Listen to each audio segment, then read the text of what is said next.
flying through space. Every week on TV, I'd watch my heroes as they jumped into their rocket ships and took to the stars. And I wanted to be like them. They had courage, imagination, and no problem ever stood in their way for long. You know, in the end, when we actually did send men into space, it turned out that those were exactly the qualities it took. I'm John Hudson. This is Pad 39 of the Kennedy Space Center. I was a launch controller here when from this very spot, man took off to fly to the moon. It was a journey that began 12 years before that rocket ever left the ground. And it started on the other side of the world. Back then, we were one of two superpowers that always seemed to be on the edge of a terrible war. In 1957, the Soviet Union launched the first ever man-made satellite into Earth orbit. They called it Sputnik, which means traveling companion. And in a world where peace hung in a delicate balance, it seemed to create a dangerous advantage. Every ham radio operator in America could hear it beeping. People were afraid. Were the Soviets looking down on us, watching us? If they could make a satellite pass over our cities, could they do the same with a bomb? Our own space program kicked into high gear, and less than 2 months later, we were ready to launch our own satellite.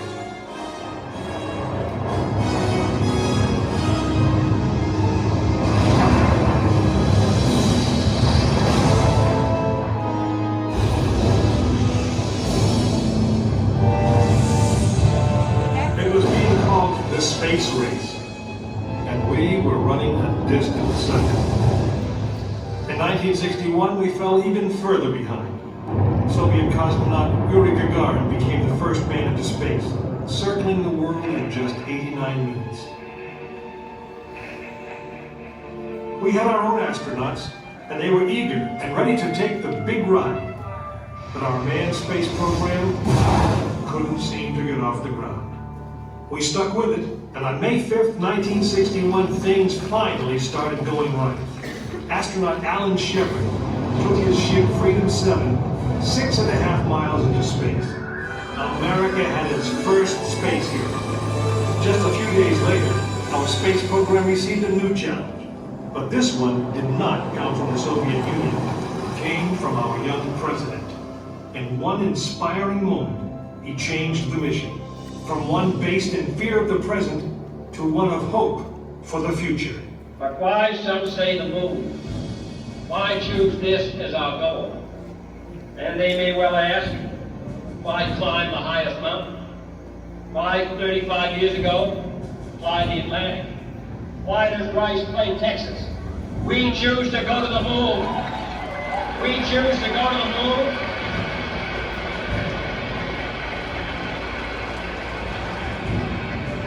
We choose to go to the moon in this decade and do the other thing, not because they are easy, but because they are hard.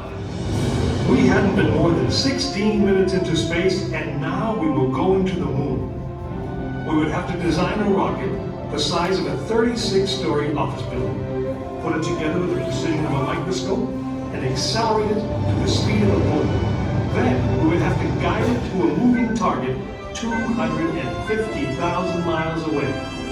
Many people thought it was an impossible dream, but 400,000 of us set about making that dream a reality. It would be the longest, most hazardous voyage that any man had dared to attempt. But step by step, mission by mission, we orbited the Earth, perfecting the skills and technologies we would need on this incredible journey. Our astronauts practiced maneuvering, docking, and the 1,000 other tasks that would comprise the moon mission. We created new alloys, lighter and stronger than anything seen before. We designed communication systems that would be reliable over the vast distances. And behind it all, we tried to perfect the rocket that would be powerful enough to punch out of Earth orbit and take us to the moon.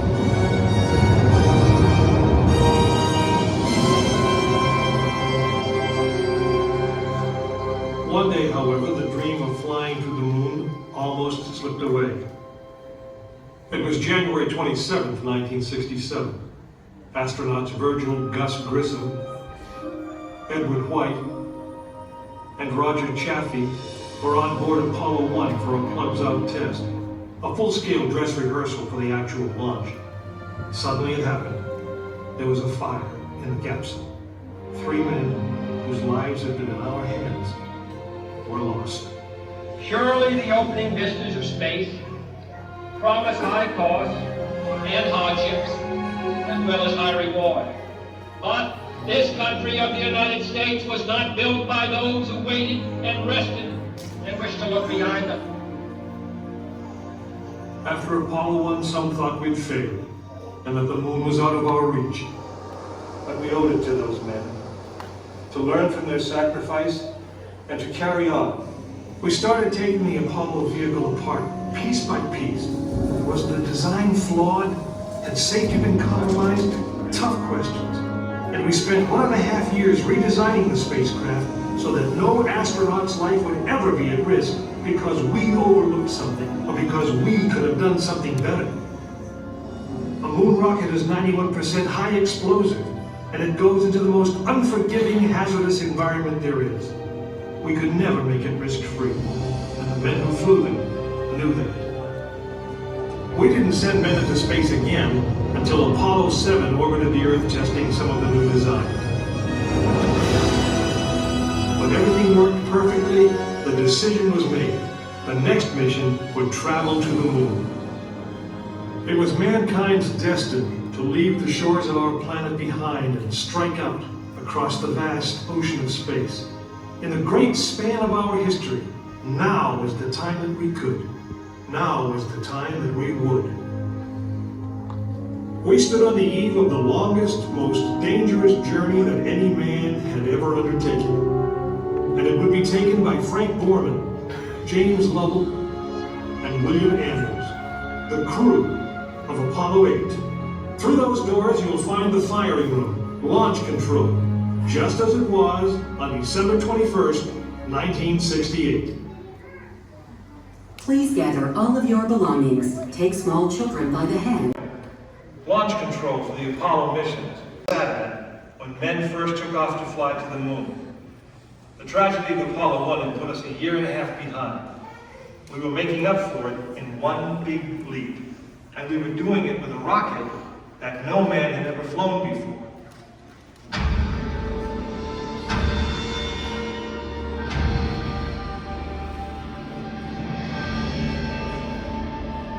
It was a few days before Christmas 1968 when Apollo 8 sat on the pad.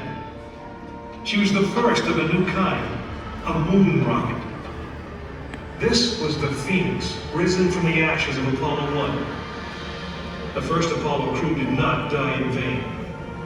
This was to be their testament.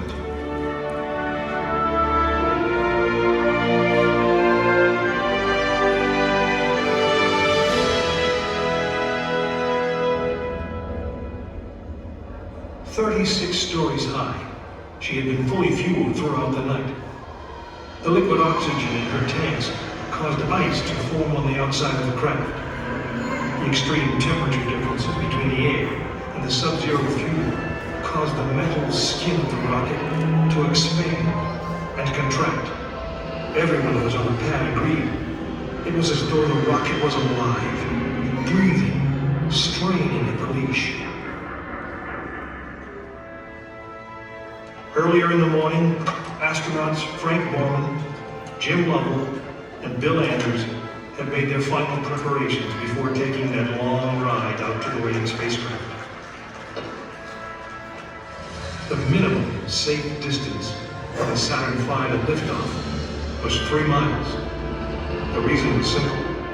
When fully fueled, the rocket contained the explosive power of an atomic bomb. As the clock counted down, the astronauts and all of us in launch control went through the pre-flight checks, our hands on the controls of the most powerful, most complex machine ever built. It had over 2 million separate systems, and to bring these men back alive, everything had to work perfectly. each individual system had been tested. But what we didn't know was how they would perform when all 2 million began to work together. That moment would come when the countdown clock reached 0.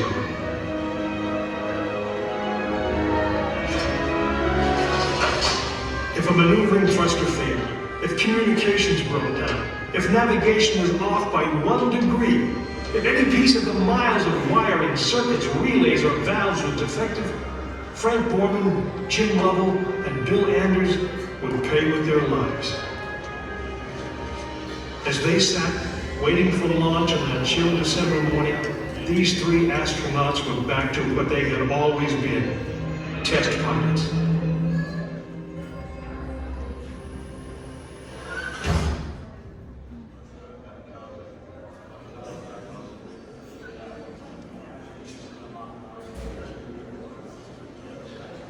You are now in the final minutes before the launch of Apollo 8, right here where it actually happened.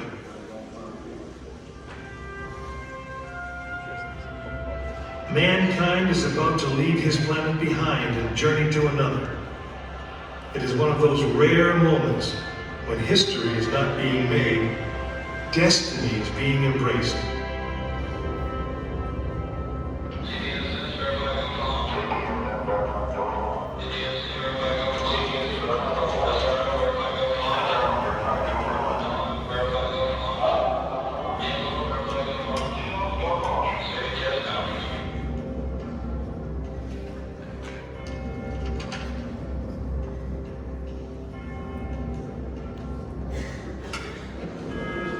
This is launch control, T-minus 3 minutes and counting. We've completed our communications checks with the Apollo 8 astronauts in the cabin, and the communications are go.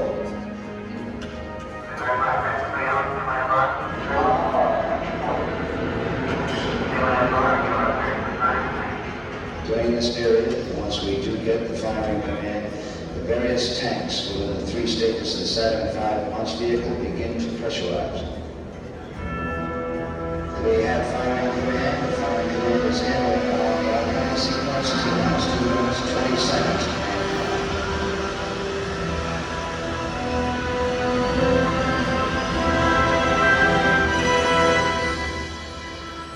Our status quo indicates that all aspects are ready. Instrument unit is ready, spacecraft ready. Final check of the emergency detection system. That ready light also on. First stage preparations are completed. Okay. Keep going. Laurent, ready to go to cockpit. Stand by motor. Okay, you're on. All systems go. T-minus 45 seconds and counting. The first stage liquid oxygen tank has been pressurized, and the pressure is still building up.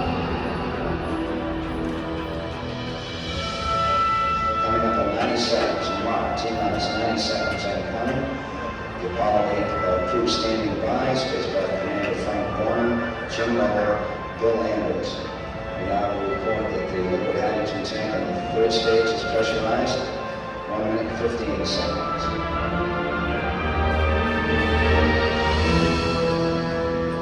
All third stage propellants pressurized at this time as we come on the 67 mark on the flight to the moon. T-minus 60 seconds and counting. The vehicle now is completely pressurized. We're coming up on a power transfer shortly.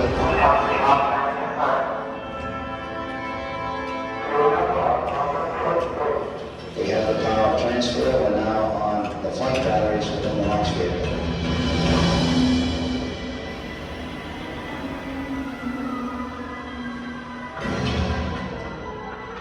Final reports coming from Portland at this time. Now look at the switch list of the spacecraft. 20 seconds, all aspects. We are still below at this time. T-minus 15, 14, 13, 12, 11, 10.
the astronauts returning safely to the Earth.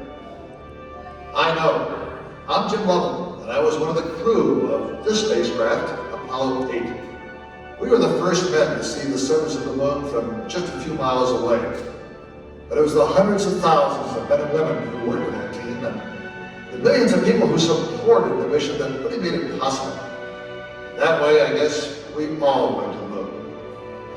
Now, on the other side of those doors, you'll find an actual Saturn V moon rocket.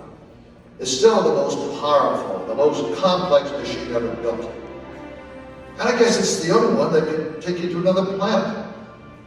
I actually got to fly one on a second flight to the moon called Apollo 13. But that's another story.